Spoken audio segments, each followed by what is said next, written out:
শান্তি ভাবিকে কি বলছো যে আপনাকে দেখতে একদম রসমালাইয়ের মতো লাগে? খায়া কাম পাও না, হ্যাঁ? ঝগড়া করার বাহানা খুঁজতেছো, তাই না? আমি বুঝি না।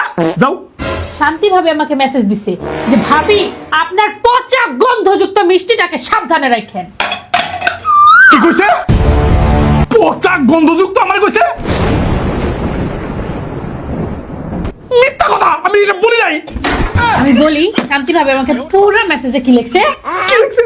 শান্তি ভাবি লিখছে যে ভাবি আপনার পচা গন্ধযুক্ত মিষ্টিটা আমাকে রাত 2:30টার দিকে মেসেজ দিছে যে শান্তি ভাবি জান আপনাকে একদম রসমালাইয়ের মতো লাগে দেখতে। ইস রে, এই মূর্খগুলো কই থেকে আসে, হ্যাঁ? জীবনে পড়ালেখা করো না, আমি ওটা কইছি। কি কইছো? আমি লিখছি,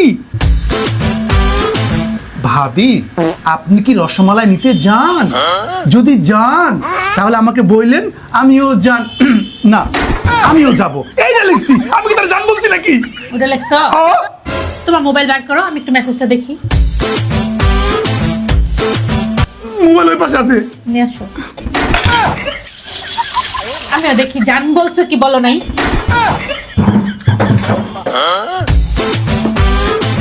এনো আইফোন? হ।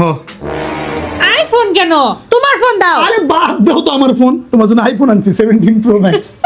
সত্যি? তুমি যেন কি কইতেছিলা? থ্যাংক ইউ জান, এটা আমার দরকার ছিল। তুমি যেন কি কইতেছিলা, কি মেসেজ? বাদ দাও।